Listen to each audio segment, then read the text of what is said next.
Hey everybody, John Bingham here with Guitars, Gear, and Music Tech. Today we're going to be talking about the age-old question, tube amps versus modeling amps.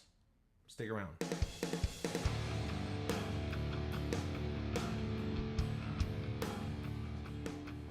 Folks, I can't even begin to tell you how many modeling units I've had over the years. I've had the Pod 2.0, Pod XT, Pod X3, Digitech GSP 2101, 2101 Artist, 1101. I've had the Line 6 Helix. I've had something from DoD when I was a kid. I don't know if that qualified as a modeler or if it was just a multi-effect unit, but I had it. I had a Korg AX300G, a Korg Pandora, though that wasn't really for gigging. But the point is, I've had many modeling units over the years.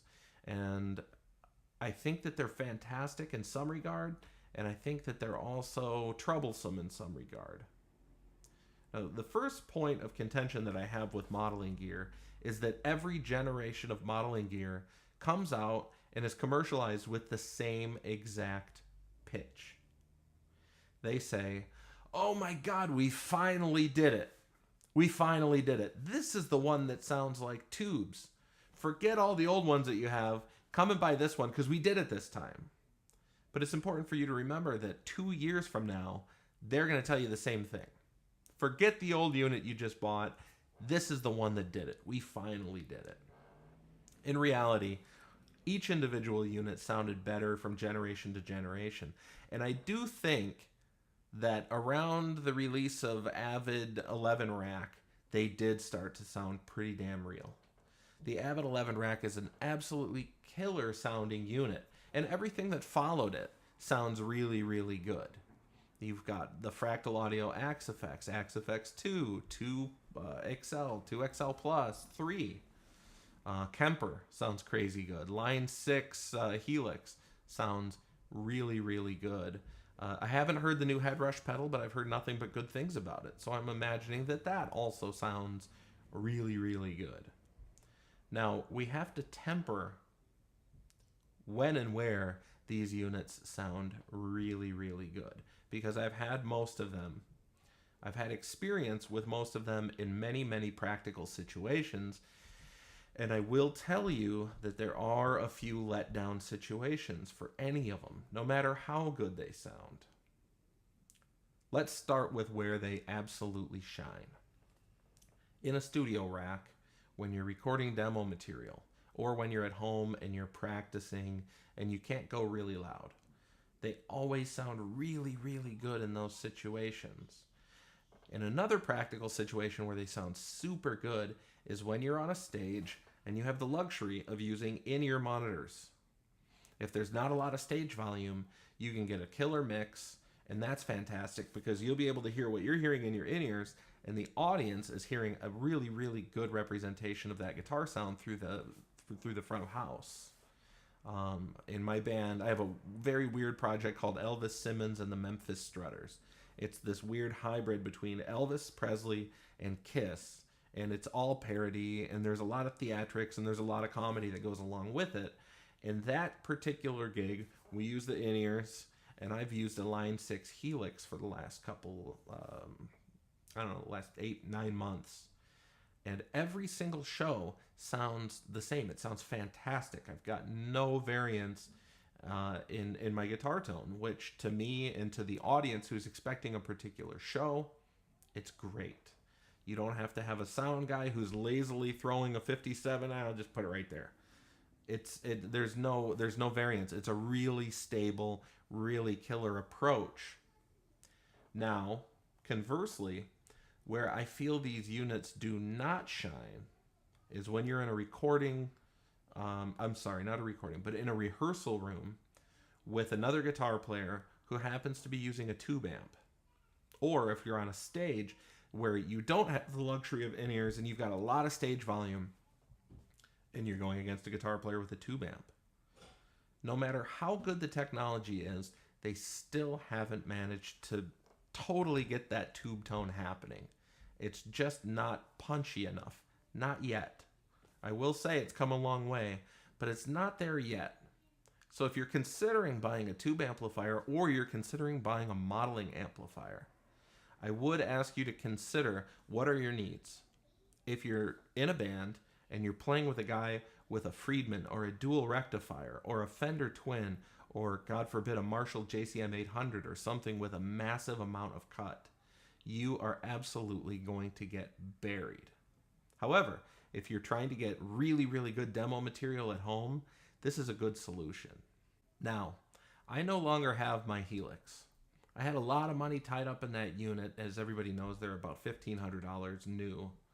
And I just couldn't fathom keeping $1,500 worth of value tied up in something that I could only really use about a quarter of the time. So, what I ended up doing is I ended up selling it, taking all of the gains that I could get back out of it, and I reinvested in another tube amp. Also, I went on Sweetwater's website for the Black Friday sale, and this was absolutely fantastic. They were selling the Avid 11 rack at $199.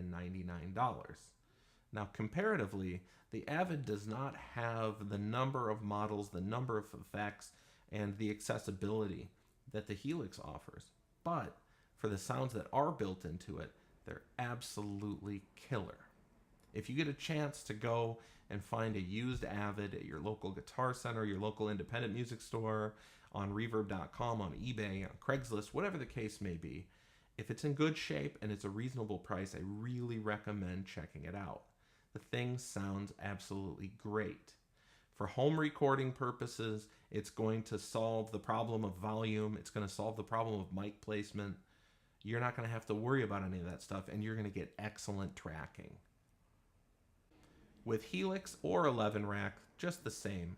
When you're in a rehearsal room or on a loud stage with another guitar player who's using a tube amp, this is where the problems begin.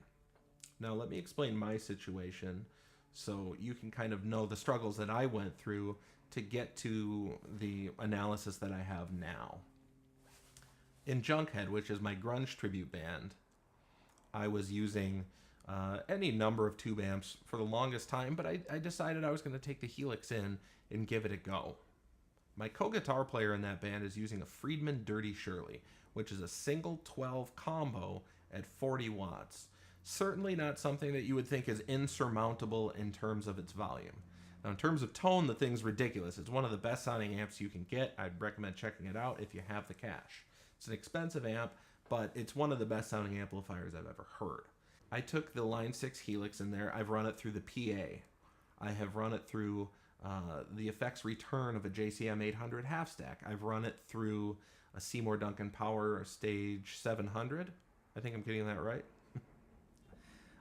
Into 412 cabinets, into 212 cabinets. I've tried diming the mids. I've tried boosting the treble. I've tried all sorts of different things. I've pretty much exhausted my options in an effort to try and get above that Friedman Dirty Shirley. And even with blaringly loud volumes, there's something about the cut that just happens to be missing. I don't think that it has much to do with how I was EQing, because as I described before, I'd modeled this thing with mids all the way dimed, with high end, kicked up a notch. I've tried everything. And no matter what I did, there was still something inherently more available from the tube amplifier than from the effects unit, or I should say the modeling unit, pardon me. Now, like I said, when you're in in-ears and you're mixing through a front of house, all of that flies out the window and none of it matters, because then you get a good sound as everything is receiving a processed treatment at that point in time. But, like I said, for most of you who are going to be on stages where you're not getting your guitar amp mic'd, maybe the only thing that gets mic'd is the vocalist and the kick drum or something like that, which I've been in that situation a number of times. There really is no replacement for tubes. And that's my thoughts. I'd be very curious to know if you've got other experiences, Axe Effects and Kemper users. I've never owned one of your units. I'd be curious what your experience is. Do you play it on a stage with somebody with a tube amp, or do you play it in a rehearsal room with somebody with a tube amp, and do you get your cut? Let me know in the comments. I'm really curious. Genuinely. Please let me know. For those of you who liked my little rant and rave today, don't forget to subscribe. You can also find me on Instagram and Facebook at The Bearded Guitar. Thanks, everybody.